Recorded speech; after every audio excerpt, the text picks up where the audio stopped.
To explain the map, the red are areas that are to be off limits to human beings. If you live there, you won't. The yellow areas are the areas for major control of all human activity. If you live there, you won't. The black dots are the smart growth zones. That's where human beings are to be stacked and packed in small living units along rail tracks. The Smart Growth Program ultimately has jobs assigned and children cared for by the state. I want to tell you about a few of the things that I have learned during these last 5 years of intensive research. Perhaps the most startling thing that I can share with you is that all of the conspiracy theories that you've ever heard about one world government, about the UN takeover of the world, all of those conspiracies have now been laid to rest. There's nothing conspiratorial about it. It's all published.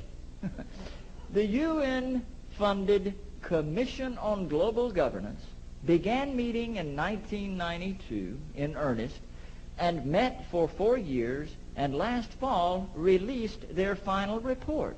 It is entitled Our Global Neighborhood. A few of the things that they wish to do: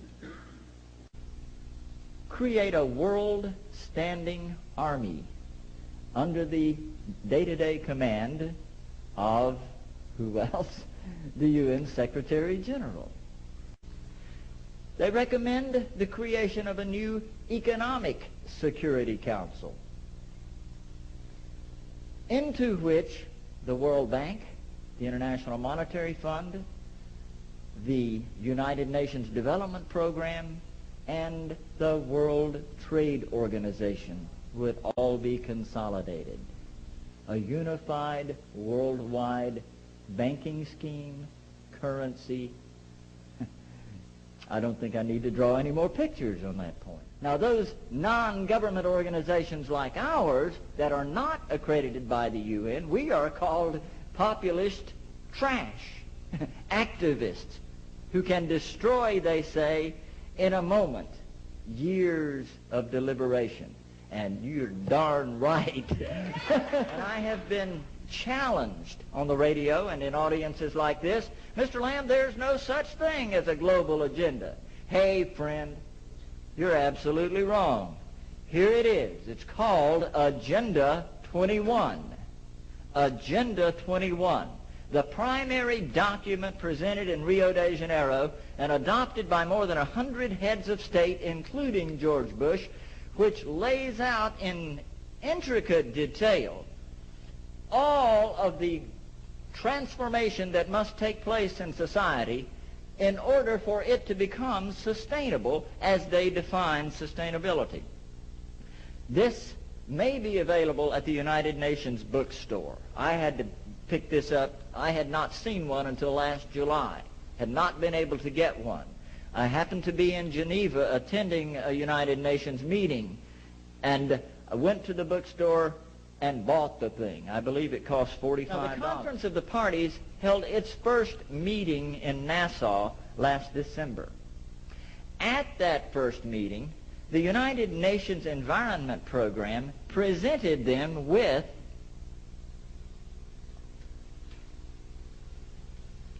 a global biodiversity assessment.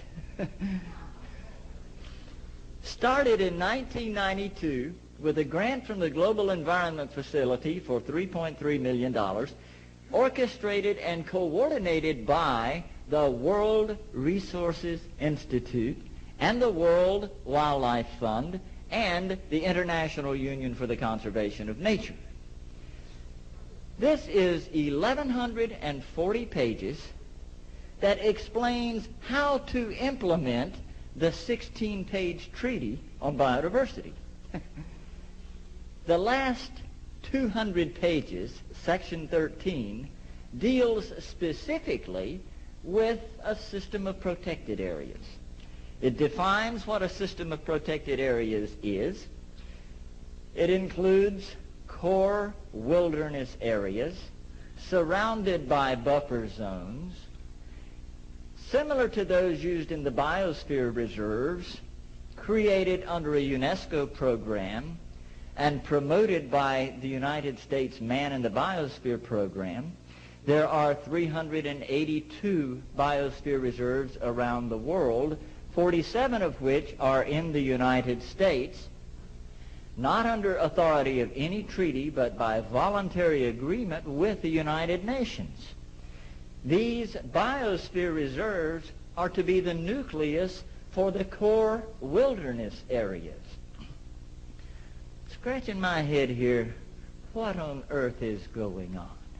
And then I stumbled on page 993, and friends, if you don't think that's some heavy reading at night, page 993, after describing these protected areas, sums it all up by saying, the recently published Wildlands Project in the United States is the central theme of protected areas. And on page 15 of the Wildlands Project, Dr. Reed Noss says that we must convert at least 50% of the land area of North America to wilderness, off limits to human beings. Those core wilderness areas are to be interconnected by wilderness corridors off limits to human beings. Those wilderness areas are to be surrounded by buffer zones that may have limited resource use under the supervision and permitting of the federal government, in collaboration with non-government organizations. Human population is to be resettled into the remaining 25% of the land, into communities that are described as sustainable communities. Now let me put a parenthesis right here for a moment. He created what he called a White House task force on ecosystem management. He called 20 federal departments together and said, you will create an ecosystem management policy, and you will implement the ecosystem management policy throughout the federal government, Department of Interior, Department of Agriculture, Department of Commerce, Department of Education, throughout the federal government. They developed what they called multimedia enforcement. Where they run into a problem with a community that will not accept this ecosystem management concept, multimedia enforcement means that all 20 federal agencies descend on the community and begin inspections and writing tickets. I couldn't believe it. The question is then, how do they do it? How in the world are they getting this agenda from the international level down to the local level? Well, they've got a plan for that too. Now, on the environmental side, there's probably a number of different plans, but from the environmental side, you have an organization called the IUCN, the International Union for the Conservation of Nature. Been in existence since the United Nations was created. It's not part of the United Nations Charter. It's a scientific advisor to the United Nations. But through the IUCN, such programs as ecosystem management, American Heritage Rivers, the Clean Water Initiative, the Endangered Species Act, and all the rules and regulations of the EPA, U.S. Fish and Wildlife Service, the U.S. Forest Service, the U.S. Park Service, and so forth. They also discuss property rights in this particular document. They say that property rights are not absolute, they're not unchanging, they're not inalienable like our Constitution and the Declaration of Independence of the states.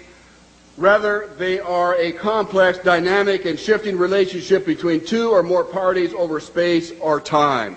In a biocentric approach, says the IUCN, the rights of nature are defended first and foremost on the grounds of the intrinsic value of animals, plants, rivers, mountains, and ecosystems, rather than simply on the basis of the utilitarian value or benefit to human beings. In other words, nature comes first. Nature's needs comes before man's needs. In a religious context, it's called pantheism, the belief that nature is God.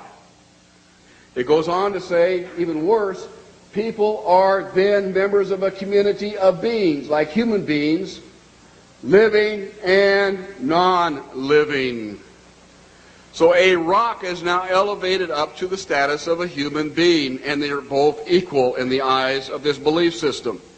It's not hard to imagine that if you believe that humans are the cause of all the Earth's problems, that we're overpopulated. They give two solutions, and only two, to this problem. The first is that it's estimated that an agricultural world in which most human beings are peasants should be able to support 5 to 7 billion people. Well, folks, we have 6 billion people right now. That means all of us in this room, or nearly all of us in this room, are going to have to become agrarian peasants if we use this solution. In contrast, they go on to say a reasonable estimate for an industrialized world society at the present North American material standard of living would be 1 billion people. So if we wanted to maintain our current standard of living, we would have to reduce the Earth's human population by somewhere around 70%.